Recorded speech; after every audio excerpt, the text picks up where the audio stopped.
RDC. M23 RDF abandonne les armes et ses morts à Machaki/Masisi face au Wazalendo. Na mouvement ya tobotoli na M23 baarme tobotoli na M23 mouvement FDDP bale RSE ya General Mika na mouvement ya General Delta FDDH ba oyo nde baarme tobotoli tozalaki accompagné na FRDC vraiment etiaki makasi mingi nde biloko tobotoli tozwi ba bombe ya Castore tozwi Castore mibale tozwi PKM mibale na aka Castore moko oyo ya bahibu na PKM moko ya bahibu. Ok, yango wana vraiment tozwi sawa na motorola moko oyo ya GP Motorola GP DP 1000 DP 480 81 E yango wana vraiment tozwi nyonso nakanisi bozomona yango oyo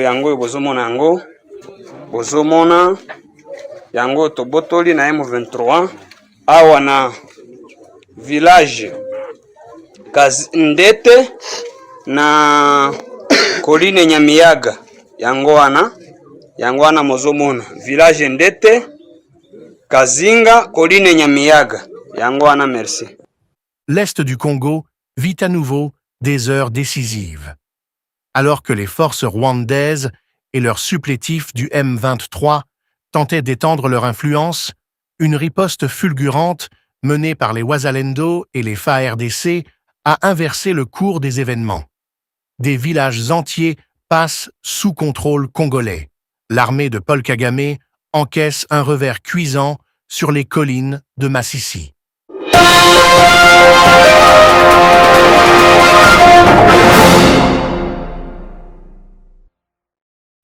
Bonsoir à vous, chers auditeurs d'Africa Flashes, la voix de la vérité africaine et du patriotisme congolais. Merci de nous rejoindre pour ce grand journal du mardi 11 novembre 2025. Nous allons ensemble décrypter, avec précision et rigueur, les derniers développements de la situation sécuritaire dans l'Est de la République démocratique du Congo, où la coalition RDFM 23 vient d'essuyer une lourde défaite face aux patriotes Wazalendo, appuyés par les forces armées de la République démocratique du Congo, les FARDC. Depuis le 9 novembre, les affrontements n'ont pas cessé dans le territoire de Masisi, au nord Kivu, plus précisément autour des localités de Machai, Tante et Ngulu.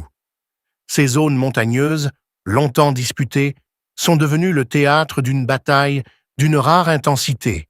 Les combats, selon plusieurs sources militaires locales, ont duré plusieurs jours consécutifs, opposant les troupes congolaises et les patriotes Wazalendo à la coalition RDF-M23.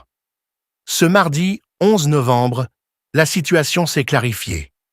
Les forces de la République ont réussi à repousser l'ennemi et à reprendre plusieurs positions stratégiques.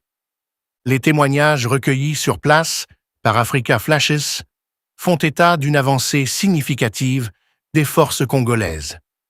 Machai, l'un des points névralgiques du conflit, est désormais sous contrôle des Wazalendo. Les résistants ont tendu une embuscade parfaitement coordonnée contre les unités du M23, provoquant une débâcle parmi les assaillants soutenus par Kigali. D'après les premières estimations, plus d'une dizaine de combattants de la coalition RDF-M23 auraient été neutralisés et plusieurs autres blessés. Les Wazalendo, eux, affirment n'avoir enregistré aucune perte dans leur rang, un fait qui renforce la confiance et la détermination dans leurs lignes. Les images diffusées par Africa Flash montrent les armes lourdes récupérées sur le champ de bataille. Des mitrailleuses, PKM, des fusils d'assaut AK-47 et divers équipements tactiques. Ce matériel, saisi après la retraite précipitée de l'ennemi, témoigne du chaos dans lequel les unités rwandaises et leurs supplétifs se sont repliés. Les forces de résistance locales affirment que ces équipements seront réutilisés pour défendre la patrie contre toute nouvelle agression. Mais au-delà de la victoire militaire, c'est tout un symbole de résistance nationale qui se dessine. Car cette reconquête de Machai et de Ngulu ne relève pas d'un simple affrontement local. Elle traduit la volonté du peuple congolais, à travers ses patriotes, de défendre chaque mètre carré de son territoire. Les Wazalendo, conduits par le général Delta, épaulés par les FARDC, démontrent une coordination croissante entre l'armée régulière et les forces d'autodéfense issues du peuple. Leur mission, repousser l'armée de Paul Kagame hors du sol congolais. Selon les informations confirmées par nos correspondants, dans le secteur d'Osso-Banyungu, la coalition RDFM23 a subi de lourds revers sur plusieurs fronts simultanés. Les localités de Kazinga, Nete et Ngulu, jadis occupées par les forces ennemies, sont désormais entre les mains des FARDC et des patriotes Wazalendo. Cette dynamique renverse la donne stratégique dans la région. Les lignes ennemies se disloquent, les villages se libèrent, et les populations, longtemps prises en otage par les combats, commencent timidement à regagner leur foyer. Cependant, la situation humanitaire reste préoccupante. Les combats ayant duré plusieurs jours, des milliers de familles ont fui les zones de Masisi, cherchant refuge dans les localités plus stables de Katale, Lochi et Bumba. Des témoins racontent les longues colonnes de civils, femmes, enfants, vieillards, marchant sous la pluie, portant leurs maigres affaires à la recherche d'un abri sûr. Dans les écoles, les églises et les maisons d'accueil, la solidarité congolaise s'organise. Mais les conditions demeurent précaires. Manque de nourriture, d'eau potable, de soins médicaux. Les Wazalendo, de leur côté, continuent de mener une guerre de résistance, convaincus que seule la détermination populaire viendra à bout de la coalition rwandaise. Le général Delta, figure charismatique de cette résistance, a appelé les autorités de Kinshasa à intensifier le soutien logistique, afin de consolider les avancées sur le terrain. Ce combat n'est pas seulement militaire, a-t-il rappelé, c'est le combat de tout un peuple pour sa souveraineté. Dans la même région, d'autres figures du mouvement FDDH-Nyatura confirment que leurs unités poursuivent la contre-offensive. Le général Mangara, lui, a mené une opération éclair dans le village de Wuki, neutralisant 10 combattants ennemis et récupérant des armes lourdes. Ces actions coordonnées traduisent une montée en puissance des forces de défense congolaises, désormais mieux organisées et mieux appuyées par la population. L'armée rwandaise, prise de court, aurait tenté plusieurs contre-attaques dans le secteur de Bouéro, près de Kivuy. Mais ces offensives ont été repoussées, selon nos sources, avec des pertes considérables. Kivuy, cette grande agglomération du territoire de Masisi, longtemps sous contrôle du M23, est aujourd'hui divisée. 80% de la localité sont sous administration congolaise.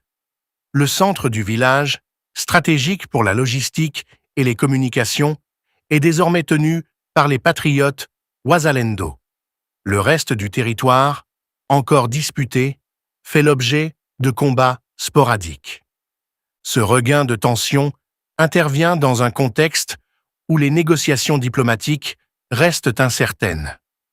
Le processus de Doha, censé aboutir à un cessez-le-feu durable, peine à produire des résultats concrets. Sur le terrain, la réalité est tout autre. Le feu ne s'est jamais vraiment éteint. Les forces rwandaises, loin de se retirer, multiplient les provocations et les incursions. Les Wazalendo, eux, répondent par la fermeté. Nous ne croiserons jamais les bras tant qu'un seul soldat étranger piétine notre terre, déclare un combattant rencontré à Nété. À mesure que les combats se poursuivent, la détermination congolaise s'affirme. Les FARDC consolident leur présence. Les patriotes Wazalendo renforcent leur coordination. Et la population, malgré la fatigue, garde foi en la victoire. Cette résilience collective, visible dans les villages libérés, redonne espoir. Dans les rues de Ngoulou, les enfants recommencent à jouer.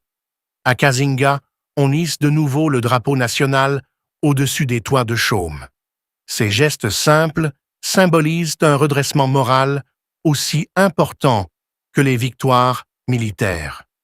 Plus au sud, dans le territoire de Fizi, les autorités militaires congolaises démentent fermement les rumeurs diffusées par la coalition RDF-M23 prétendant avoir réalisé des avancées.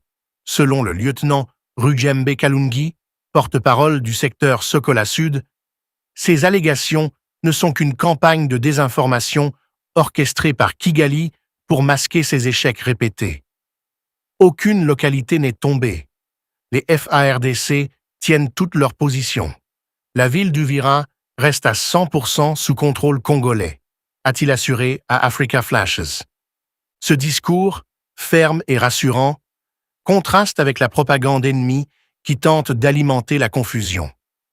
L'armée congolaise, désormais mieux équipée et mieux préparée, entend restaurer la paix sur tout le territoire national.